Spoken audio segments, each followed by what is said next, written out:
Apa sih yang mengakibatkan terjadinya Orde Baru? Orde Baru adalah suatu sistem pemerintahan yang hendak menerapkan tataan kehidupan bernegara Pancasila dan Undang-Undang Dasar 1945. Orde ini lahir setelah terjadinya tragedi nasional pada tahun 1965. A. Latar belakang lahirnya Orde Baru. Lahirnya Orde Baru ditandai Teritura atau Teri Tuntunan Rakyat yang merupakan ide perjuangan Angkatan 66.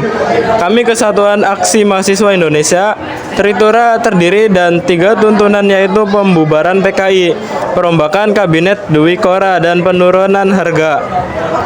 Teritura semakin panas karena sikap Presiden Soekarno yang bertolak belakang dengan aksi-aksi mereka, hingga terjadi peristiwa G30 SPKI yang membuat rakyat Indonesia menurunkan kepercayaannya terhadap pemerintah Soekarno. Peristiwa G30 SPKI adalah salah satu penyebab menurunnya kredibilitas Soekarno dan membuatnya mengeluarkan surat perintah kepada Letjen Soeharto yang disebut Surat Perintah 11 Maret 1966 atau Super Semar.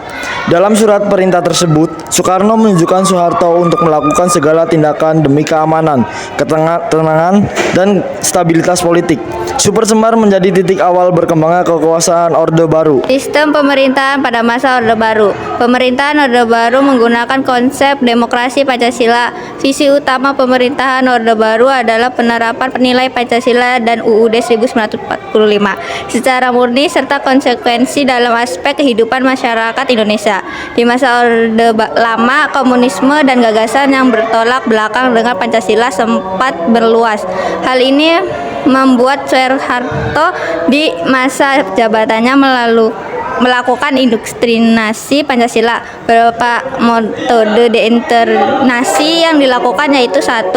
Menerapkan penjaraan P4, melaksanakan pedoman penghayatan dan pengamalan Pancasila di sekolah.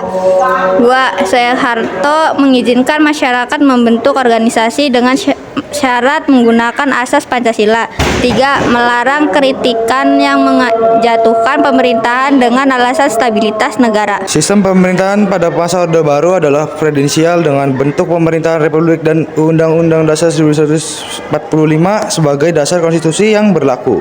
Dalam periode masa Orde Baru terjadi banyak perubahan politik dan ekonomi. Ekonomi Indonesia berkembang pesat walaupun dibarengi dengan praktik korupsi yang merajalela. Melewati beberapa kebijakan politik dan ekonomi negara juga semakin kuat. Namun kondisi ini menurun ketika di tahun 1997 saat terjadinya krisis moneter. Krisis inilah yang membuat pemerintahan kehilangan kepercayaan rakyat sehingga Soeharto sebagai presiden yang mengundurkan diri pada tanggal 21 Mei 1998 mengakhiri kekuasaan Orde Baru. Penyebab jatuhnya pemerintahan Orde Baru. Meski selama masa tersebut perekonomian Indonesia melaju pesat dan pembangunan infrastruktur yang merata untuk masyarakat. Namun perkembangan tersebut diikuti dengan praktik korupsi, kolusi, dan nepotisme. Hal ini menyebabkan kurangnya kepercayaan terhadap Presiden Soeharto dan memicu aksi demo mahasiswa dan masyarakat umum. Demonstrasi semakin gencar setelah pemerintah menaikkan harga BBM di tanggal 4 Mei 1998. Belum lagi terjadi tragedi Trisakti, yaitu tertembaknya 4 mahasiswa di depan Universitas Trisakti yang semakin mendorong masyarakat menentang kebijakan pemerintah.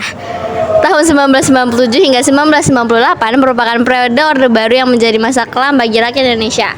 Perekonomian yang terjadinya melesat langsung mengalami penurunan, disusul dengan berakhirnya rezim Orde Baru.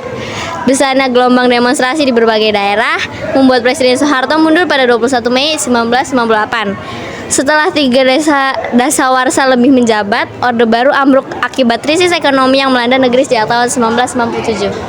Kenapa ya Orde Baru dapat bertahan lama selama 32 tahun? Karena Orde Baru mampu menciptakan dan memelihara stabilitas sosial politik dengan mewujudkan pembangunan nasional yang dirancang secara bertahap dan berkesinambungan dalam rencana pembangunan 5 tahun atau Repelita.